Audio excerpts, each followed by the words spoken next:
Vereador Oliveira Altair Amaral é eleito corregedor da Câmara Municipal de Pouso Alegre. Vereadores da cidade de Machado visitam a Câmara de Pouso Alegre. O uso do lixo na geração de energia no país já é realidade. Governo estuda medidas para reduzir impostos sobre os combustíveis. Começa a vacinação de pessoas com 90 anos em Pouso Alegre contra a Covid-19. Lei cria política estadual de turismo de base comunitária. Eletrobras e a nova lei do gás são discussões em pauta na Câmara dos Deputados. Esses são os destaques do Jornal da Câmara que começa agora.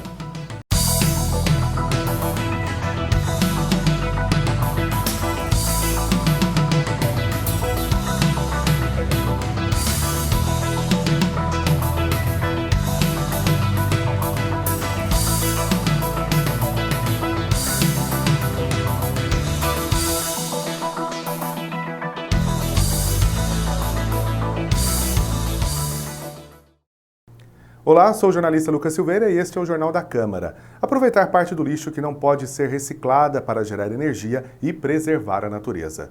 Esse é o objetivo de duas iniciativas visitadas pessoalmente pelo ministro do Meio Ambiente, Ricardo Salles. Uma usina já está em funcionamento e a outra ainda será licitada e construída em Barueri, na região metropolitana de São Paulo.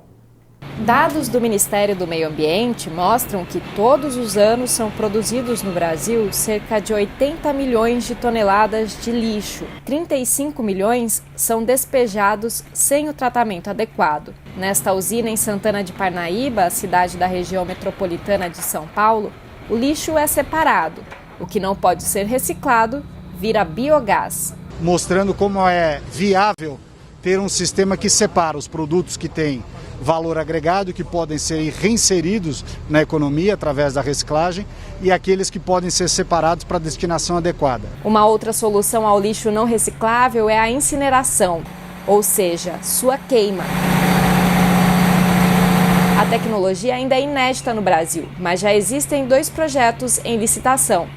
Um em Barueri, visitado pelo ministro do Meio Ambiente, e outro no Rio de Janeiro. O grande volume de lixo ou de resíduo sólido que tem no país, que é o resíduo sólido urbano, ele continua sendo, na melhor das opções, enterrado em aterros produzidos ou construídos de acordo com a norma, mas também, em grande medida, em mais de 3 mil municípios no país, o lixo vai para os verdadeiros lixões. Usinas que produzem energia a partir de resíduos sólidos vão poder fazer pela primeira vez parte de um leilão de energia realizado no país. O próximo será em setembro. Finalmente, o Brasil acordou para uma solução que já é amplamente utilizada nos países de primeiro mundo. O presidente da Câmara dos Deputados em Brasília, Arthur Lira, recebeu na tarde o ministro de Minas e Energia, Bento Albuquerque. Na ocasião, segundo o ministro, foram debatidas questões como privatização da Eletrobras e a aprovação definitiva do projeto da nova lei do gás. Que eu já tinha agendado desde a eleição dele, e dentro dessa visita de cortesia, eu coloquei o Ministério de Minas e Energia à disposição da Câmara dos Deputados. Nós temos importantes projetos que são prioridade do governo federal. Um deles é a aprovação em definitivo do projeto de lei da nova lei do gás, o novo mercado do gás, e um outro projeto que nós conversamos também em relação à Eletrobras. Então, coloquei o Ministério de Minas e Energia à disposição da Câmara dos Deputados para que a gente possa ter uma tramitação mais célere possível nesses projetos prioritários do governo. Nós ainda não decidimos como vai ser isso e vamos decidir isso com o Congresso Nacional. Se mantém o projeto de lei ou o governo encaminha uma medida provisória que está sendo avaliada já durante alguns meses, tá bem? É isso. Hein? Não conversei nada sobre combustíveis com ele, tá bem? Mas o governo deve encaminhar um projeto de lei ainda esta semana no que diz respeito à questão tributária. É isso, tá? Agora é hora de oportunidades de emprego. Se você está à procura de uma posição melhor no mercado de trabalho, o CAC, Centro de Apoio ao Cidadão, em parceria com a Associação do Comércio e Indústria de Pouso Alegre, a ACIPA, vão te ajudar. Acompanhe.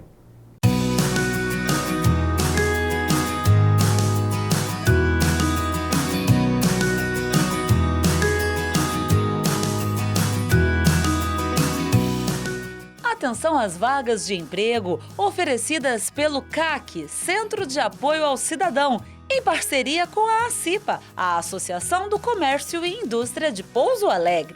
Técnico em enfermagem, auxiliar de higienização, servente de obras, pedreiro, terapeuta ocupacional, soldador, fiscal, operador de escavadeira hidráulica, operadores de trator de esteiras, auxiliar de produção solda SMD, mecânico de manutenção, UI designer, fonoaudióloga, vendedor, manobrista, carpinteiro, armador, mecânico de refrigeração, auxiliar de logística, farmacêutico, eletricista, mecânico de refrigeração, auxiliar de almoxarifado, gerente de loja, auxiliar administrativo, analista de suporte técnico, vendedor interno, montador de móveis, cozinheiro ou cozinheira líder. O CAC fica na Câmara Municipal de Pouso Alegre, Avenida São Francisco, número 320, no bairro Primavera. O horário de funcionamento do CAC é das 9 da manhã às 6 da tarde. Para mais informações, você pode ligar no 3429-6512. Você pode ainda mandar o seu currículo para o e-mail vagascac@gmail.com.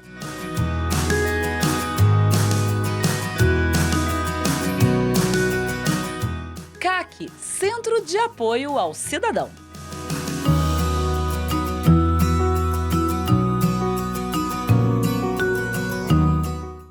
Você vai ver ainda hoje no Jornal da Câmara que o vereador Oliveira Altair Amaral foi eleito corregedor da Câmara Municipal de Pouso Alegre e mais, vereadores da cidade de Machado visitam a Câmara de Pouso Alegre. Daqui a pouco estamos de volta.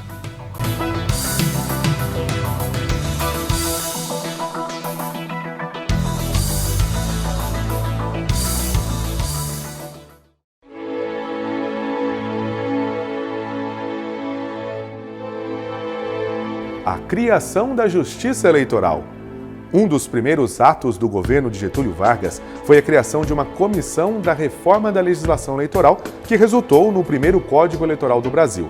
Foi nesse código de 1932 que se criou a Justiça Eleitoral, que passou a ser responsável por todos os trabalhos eleitorais, como alistamento, apuração dos votos.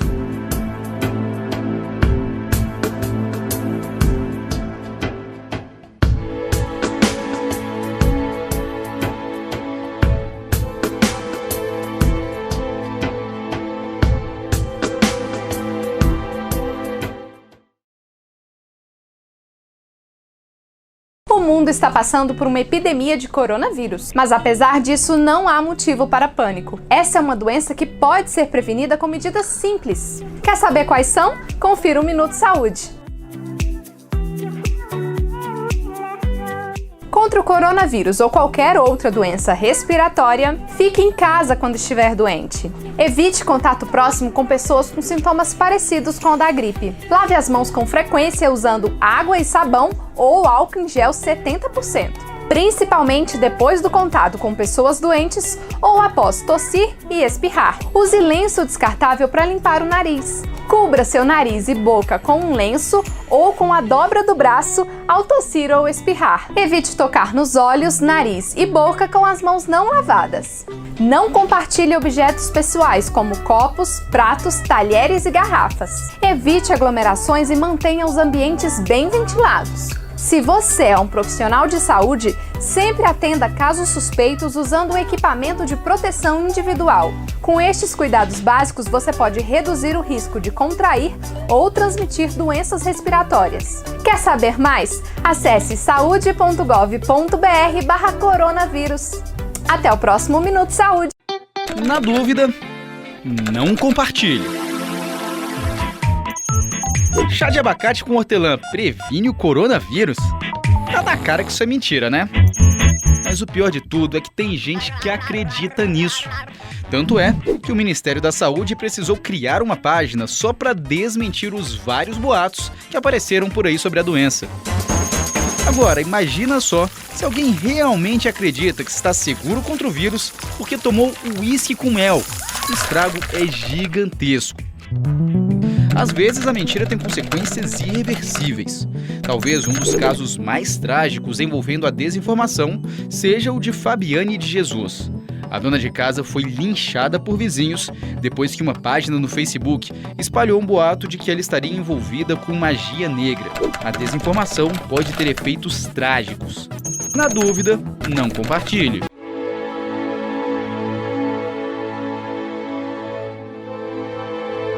Política do café com leite. A política do café com leite foi um período de 1889 a 1930, em que foi feito um grande acordo em que alternavam-se na cadeira de presidente da República os políticos paulistas, que produziam café, e os mineiros, que produziam leite.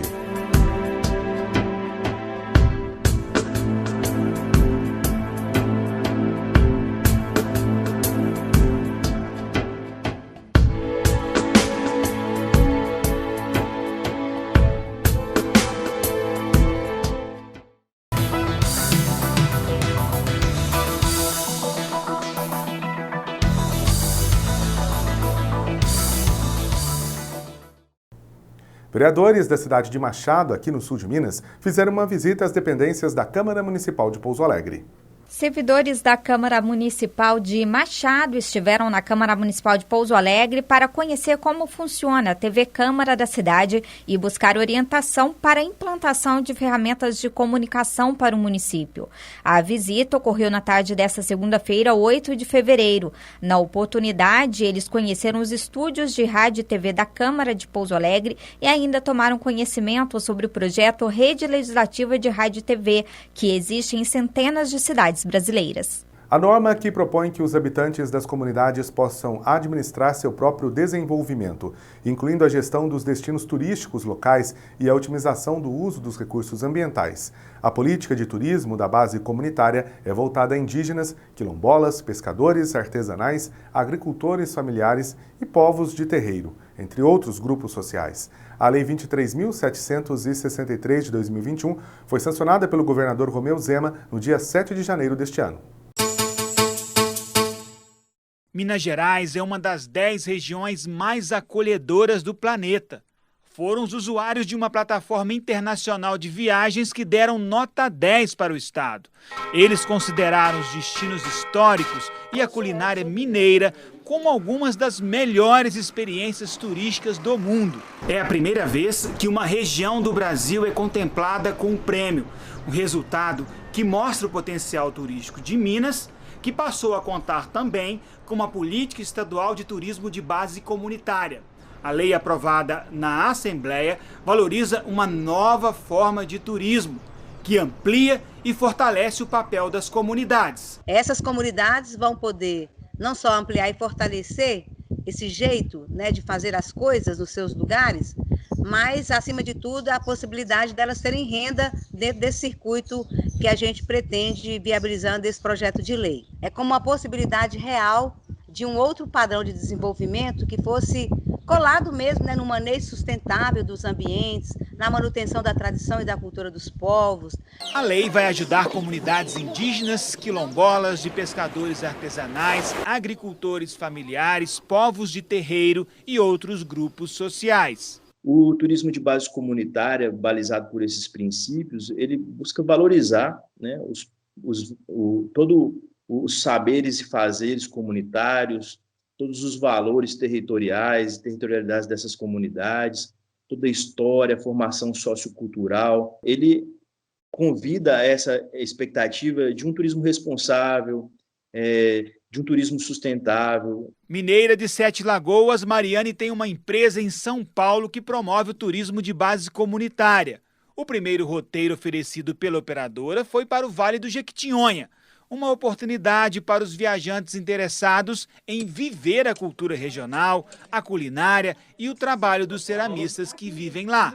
As pesquisas mostram que o turista ele quer participar, que ele quer ser um agente ativo no processo da viagem. Ele não quer mais ser um espectador, Ele quer fazer parte daquilo. E o turismo de base comunitária é perfeito para isso, porque a grande maioria das experiências são experiências na qual o turista ele consegue se envolver, ele consegue participar, aprender Serranópolis de Minas, no norte do estado, tem tudo para aproveitar a lei.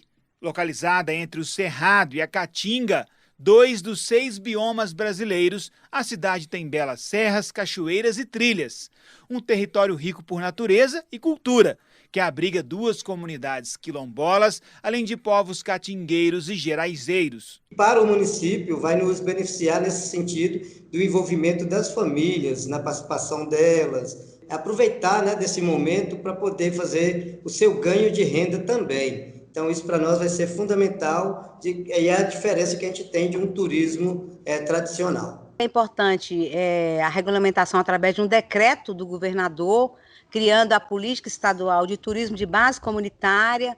Para isso, nós já marcamos uma reunião com o secretário de Cultura e Turismo para tratarmos, né, da construção desse plano estadual. E, além disso, nós vamos fazer política incidência para que a gente possa atuar no PPAG e na LOA, né, nos próximos anos, para a gente ter ações orçamentárias que contribuam para esse modelo de desenvolvimento que nós acreditamos, né? Nós estamos falando de uma forma de gerar renda, trabalho, mas também uma forma de manter vivas as tradições da cultura, da gastronomia, dos modos de vida dos povos das comunidades aqui de Minas Gerais. Os preços dos combustíveis no país e os impactos para a população motivaram reunião entre o presidente Jair Bolsonaro e ministros. Depois do encontro, o governo anunciou que não vai interferir nos preços da Petrobras e que estuda medidas para a redução de impostos. O governo federal não vai intervir no preço dos combustíveis. A decisão foi anunciada em pronunciamento no Palácio do Planalto. Jamais controlaremos o preço da Petrobras. A Petrobras está inserida no contexto mundial com suas políticas próprias e nós a respeitamos. O preço dos combustíveis segue uma cotação que acompanha os valores praticados no exterior. Preços de combustíveis são determinados de forma global, assim como o preço da soja, do minério de ferro, do café, do açúcar. A Petrobras segue, portanto, as cotações internacionais. O governo federal estuda formas de reduzir os impostos, principalmente no preço dos combustíveis. A ideia é mandar um projeto de lei complementar ao Congresso para que seja possível prever o ICMS que vai incidir no valor final praticado nas bombas. E essa, então, a nossa proposta, a nosso projeto de lei complementar, que deve ser apresentado ao Congresso, para que, repito, é muito importante isso, que o ICMS incida um percentual no preço do combustível na refinaria ou um valor fixo do litro de cada combustível. Nós não queremos interferir, nem vamos, nem podemos, no valor total do ICMS. Quem decide é o governador com a sua respectiva Assembleia Legislativa. Agora, seria bom para todos nós, todos os brasileiros, vocês que usam carro, não são apenas os caminhoneiros, a tal da previsibilidade. Depois do intervalo, os desafios para a recuperação da economia em meio à pandemia do coronavírus e mais, o vereador Oliveira Altero Amaral foi eleito um corregedor da Câmara Municipal de Pouso Alegre. Voltamos já.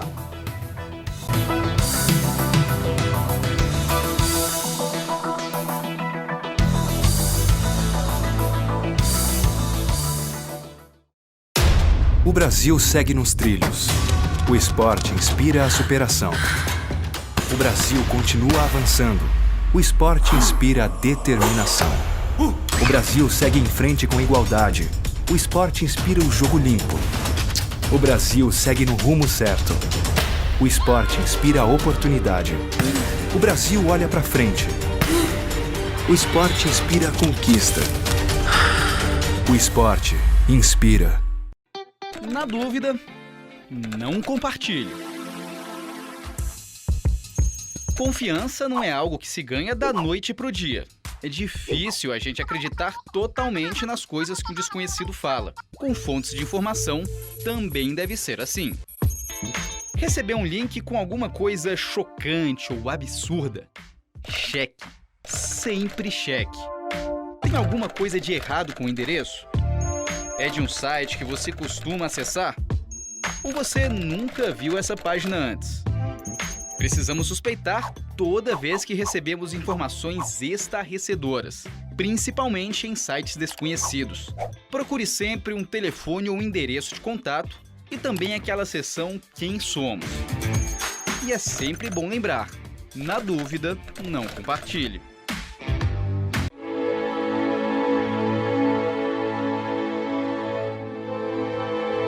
As primeiras normas eleitorais no Brasil.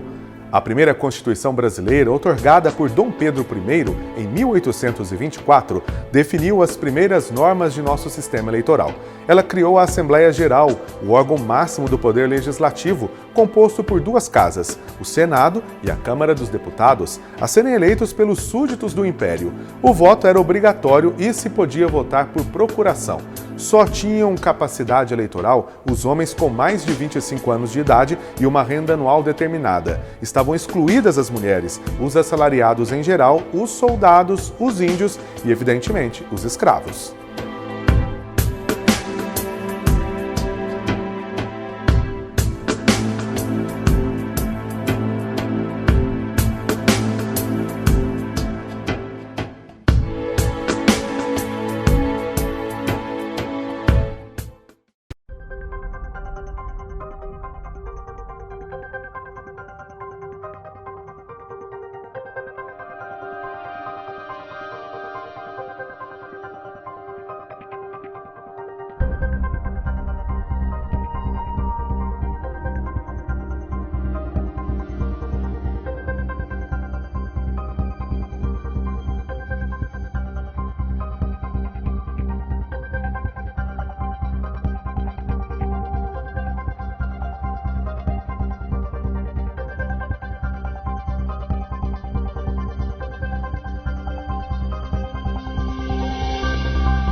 O que esperar do cenário econômico do Brasil neste ano? 2021 pode ser melhor que 2020?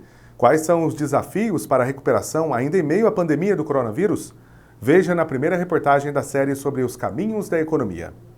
O ano passado começou com o otimismo dos economistas, apesar da crise política. A previsão era de que o desemprego e a dívida pública caíssem e o país crescesse 2,24%. O que seria a maior taxa desde 2014. Só que ninguém contava com a disseminação do novo coronavírus. No Brasil, o primeiro caso registrado de infecção foi no dia 26 de fevereiro. Comércios fecharam as portas, muita gente foi demitida e a área da saúde demandou despesas extras. A pandemia gerou uma recessão mundial pela necessidade do isolamento das pessoas.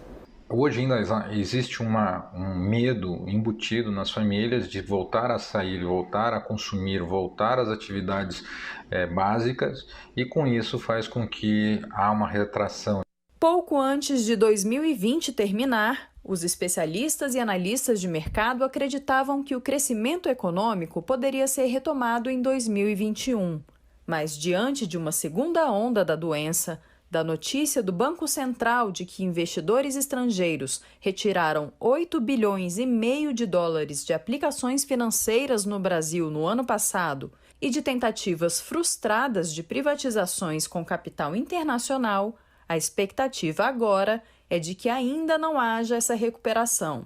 E para que a economia não piore, existem algumas condições. Uma das principais esperanças é o Programa Nacional de Imunização contra a Covid-19. A vacinação trará uma tranquilidade, não só para a população, mas também para as atividades econômicas que se retomarão e assim poderá ser recontratadas as pessoas e com isso a população terá mais dinheiro no bolso.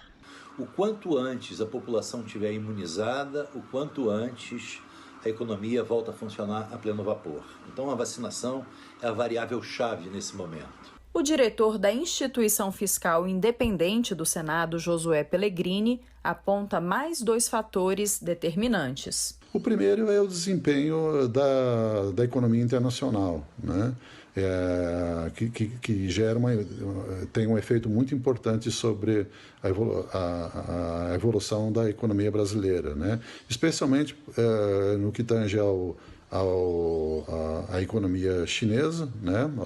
A recuperação da economia chinesa e da política fiscal e monetária que será adotada nos países centrais, né, no enfrentamento da crise. Um outro fator determinante, né, que eu gostaria de chamar a atenção é a questão fiscal. Tá?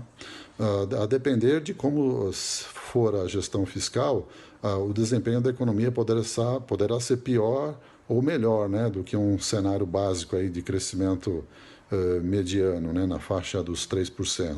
O senador Espiridião Amin explica como a reindustrialização e a competitividade do Brasil no setor primário também podem alavancar a economia brasileira. Nenhum país do mundo tem as virtudes que nós temos em matéria de agronegócio. Temos sim que valorizá-las,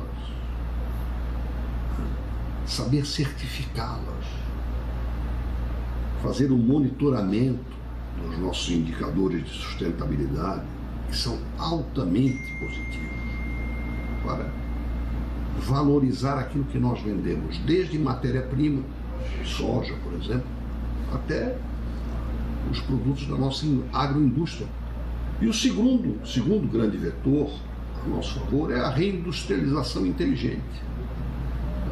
A pandemia mostrou o nosso grau absurdo de dependência em relação a insumos, componentes, tanto para indústrias tradicionais, como por exemplo a indústria têxtil, quanto para indústrias mais modernas, pioneiras, como aquelas derivadas da tecnologia de informação e comunicação.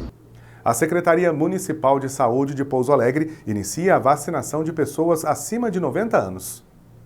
Essas vacinas, a partir de hoje, estarão disponíveis em 5 unidades de saúde.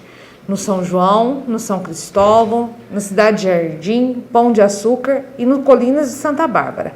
Essas 5 unidades estarão especificamente para a vacina desse público acima de 90 anos, a partir das 13 horas, no horário das 13 às 19, procure a unidade de saúde com o seu cartão municipal, com o seu cartão SUS municipal e um documento de identidade com foto. A nossa querida população da zona rural pode aguardar que as equipes de estratégia de saúde da família, a partir de amanhã, estarão visitando e fazendo essa imunização. A população deve ficar atenta às nossas informações, né, ao site da prefeitura.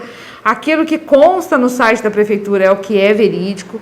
Todas essas listas de datas e horários que tem rodado por aí, que não sejam nossas, elas não são verdadeiras, as nossas estarão disponíveis no site da prefeitura, apenas no site da prefeitura e nos meios de comunicação oficiais do município. A gente pede um pouquinho de paciência, né, para quem tem menos que 90 anos, já esperamos aí tanto tempo por essa vacina. Assim que o município receber as doses, lembrando que essas doses são distribuídas pelo Ministério da Saúde para o Estado, do Estado para o município, e assim que recebemos as doses, com certeza estaremos prontos e seremos ágeis na aplicação. A Câmara Municipal de Pouso Alegre elegeu seu novo corregedor. O escolhido foi o vereador Oliveira Altair Amaral, do Democratas. Na sessão ordinária desta terça-feira, 9 de fevereiro, os vereadores de Pouso Alegre elegeram um corregedor da casa para o ano de 2021. Vereador Oliveira do DEM é quem vai ocupar a cadeira. De acordo com a resolução 882 de 2001, compete ao corregedor zelar pelo cumprimento do Código de Ética e Decoro Parlamentar, bem como corrigir os abusos dos vereadores. Cabe ainda ao corregedor, por ato próprio ou denúncias de terceiros, instituir processo disciplinar na Câmara. Vereador Oliveira está em seu 5º mandato e já ocupou a corregedoria da Câmara em anos anteriores. Por 14 votos, vereador Oliveira, parabéns por mais um ano na corregedoria desta casa. Eu desejo a você paz, tranquilidade, que seja um ano em que você não tenha que atuar como corregedor, porque eu tenho certeza que a sua figura, a sua experiência vai fazer com que essa posição seja respeitada e que a gente não tenha nenhum tipo de de problema maior que necessite da atuação da Corregedoria. Quero agradecer, né, a confiança de todos aí pelo voto. Com certeza será um ano aí tranquilo, a gente já se vê aí pelo início, são todas pessoas aí que tem um respeito um com o outro. A gente já iniciou aí esse ano com um trabalho aí bem tranquilo e com certeza vai continuar, e a gente aí não vai ter trabalho nenhum, se Deus quiser. O Jornal da Câmara fica por aqui. Agradeço a audiência, a sua companhia. Até a nossa próxima edição.